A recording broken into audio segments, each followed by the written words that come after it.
এবং এই ক্যাম্পাসে আর কখনো এই আধিপত্যবাদের রাজনীতি, দখলদারের রাজনীতি, গণরম গ্যাসরুমের রাজনীতি, ভাইয়ের রাজনীতিতে চলবে না ভাই।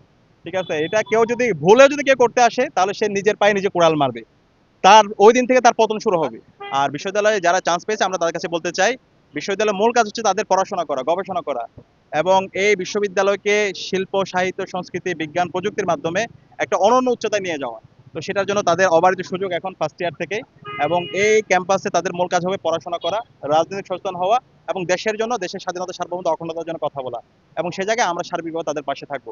এবং তাদেরকে আমরা এটাও বলছি, তাদের ক্যাম্পাসে যারা শিক্ষার্থীরা এসেছে তাদের আপন বড় ভাই থাকলে সে যেভাবে তাদের কাছে, অথবা তার আপন বোন থাকলে যেভাবে তার কথাগুলো তার ভাই বোনকে বলতো, আমরা ডাকসুতে যারা আছি অথবা এখানে ছাত্র সংসদের বিভিন্ন জন আছে, তারাও তাদের আপন বড় ভাইরা যেভাবে পাশে থাকে আমরাও ইনশাল্লাহ তাদের পাশে থাকবো। তাদের ব্যক্তিগত সমস্যা, তাদের পারিবারিক সমস্যা, তাদের একাডেমিক সমস্যা, যে কোনো সমস্যা আমাদের কাছে বলবে। ইনশাল্লাহ আমরা যে কোনো বিষয়ে তাদের কাছে পাশে থাকবো এবং প্রত্যেকটা প্রবলেম আমরা অ্যাড্রেস করবো ইনশাল্লাহ। আমরা চাই ক্যাম্পাসটাকে এমন একটা স্ট্যান্ডার্ডে নিয়ে যাব যেন আর কখনো এই ক্যাম্পাসে গণরুম কালচার ফিরে না আসে, আর কখনো গেস্ট রুম কালচার ফিরে না আসে, আর কখনো আমার এই বিশ্ববিদ্যালয়ের মেধাবী শিক্ষার্থীদেরকে দাসের মতো ব্যবহার করে তাদের যে সম্ভাবনাগুলো আছে সেই সম্ভাবনাগুলোকে নষ্ট করে দিতে না পারে। তো সুতরাং এই ধরনের একটা চমৎকার একটা স্ট্যান্ডার্ডে নিয়ে যাওয়ার জন্য যা যা করা দরকার সেই কাজগুলো আমরা করবো। ইতিমধ্যে আমরা করেছি 4.5 মাসে। কি করেছি সেটা আমরা ইতিমধ্যে শিক্ষার্থীদের কাছে পেশ করেছি। আমরা সবসময় জবাবদিহি করতে চাই। আমরা বলেছি শিক্ষার্থীদের কাছে তারা আমাদেরকে প্রশ্ন করবে, আর আমাদের কাজ হচ্ছে রেগুলার কাজ করে যাওয়া, তাদের কাছে জবাবদিহি করা। ঢাকা বিশ্ববিদ্যালয়ের সেন্ট্রাল মসজিদ আপনার পাশে আছে, যে মসজিদটা 65 বছরে কোনো সংস্কার হয় নাই। ডাকসুর জায়গা থেকে আমরা দায়িত্ব নেওয়ার পরে সবার আগে এই মসজিদের সংস্কার হয়েছে, প্রায় 2.5 কোটি টাকার কাজ হয়েছে। এবং এই যখন কাজ করতেছিলাম তখন অনেক বাধা ছিল, বিশ্ববিদ্যালয় প্রশাসনকে আমরা বারবার বলেছি কিন্তু হয় না, তখন আমরা ডোনারদের সাথে কথা বলেই আমরা এটা ম্যানেজ করেছি। এবং শুধুমাত্র এই মসজিদ এখন আপৎকালীন সংস্কার হয়েছে, এটা খুব দ্রুত সময়ের মধ্যে একটা বিশাল একটা সেন্টার হবে। এবং এই সেন্টারে নারীদের জন্য নামাজের জায়গা থাকবে এবং যত আধুনিক সেবা দরকার এই সকল সেবা থাকবে। বিশ্ববিদ্যালয় মেডিকেল সেন্টারে যান, যে মেডিকেল সেন্টারের ইমার্জেন্সি ছিল 2 তলায়, সারা বিশ্বের মনে হয় একমাত্র এই মেডিকেল সেন্টার যেটা ঢাকা বিশ্ববিদ্যালয় মেডিকেল সেন্টার, যেখানে ইমার্জেন্সি হচ্ছে 2 তলায়। তো পুরো মেডিকেল সেন্টারে আমূল পরিবর্তন হয়েছে। এভাবে প্রত্যেকটা হলের মধ্যে আজকে খাবারের মান আমূল পরিবর্তন হয়েছে। আমাদের শিক্ষক মূল্যায়ন পদ্ধতি সেটা ইতিমধ্যে চালু হয়ে যাচ্ছে। মাতৃত্বকালীন যে হচ্ছে ছুটি সেটা চালু হয়েছে। এবং 241 কোটি টাকা যে অধিকতর উন্নয়ন প্রকল্প সেটার কাজ ইতিমধ্যে শুরু হয়ে যাচ্ছে। এবং প্রত্যেকটা জায়গায় আমরা হচ্ছে আমাদের লাইব্রেরি যে ফেসিলিটিস গুলো আছে সেগুলো এনশিওর করা, এবং হচ্ছে রেজিস্টার বিল্ডিং কেন্দ্রিক অনেকগুলো জটিলতা ছিল সেগুলো নিয়ে আমরা কাজ করছি। তো মোটামুটি শিক্ষার্থীদের যে নাগরিক সেবা, যে শিক্ষার্থীদের এখন তারা তাদের পাসপোর্ট বানাতে যাইতে হবে, এটার জন্য তাকে ইয়াতে যেতে হবে না, পাসপোর্ট অফিসে যেতে হবে না, এখানে ডিএসসিতে বসে তার নাগরিক যত সেবা আছে সেটা করতে পারবে। এবং অসংখ্য আমরা ইতিমধ্যে 4 মাসে 225টা কাজ, যেটা 4 মাসে, এবং এই 4 মাস পরে আরো অসংখ্য কাজ যুক্ত হয়েছে।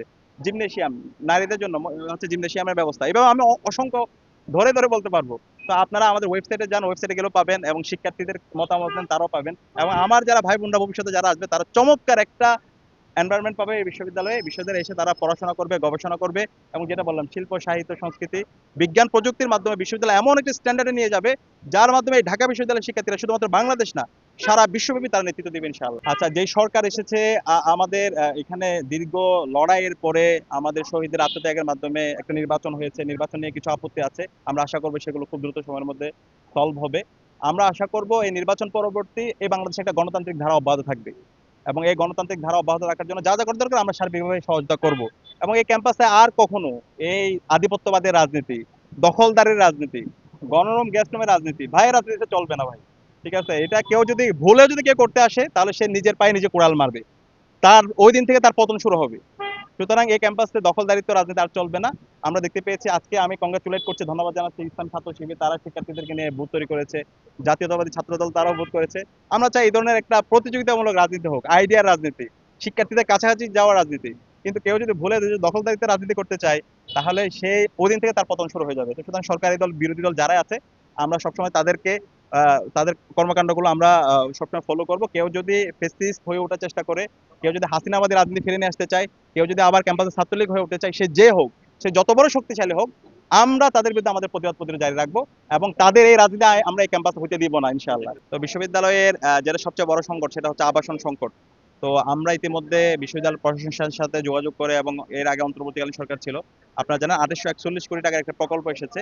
সেই প্রকল্পের আওতায় মোট 10টা হল নির্মাণ হবে। সেই হলগুলো নির্মাণ হলে ইনশাআল্লাহ বিশ্ববিদ্যালয়ে আর কোনো আবাসন সংকট থাকবে না।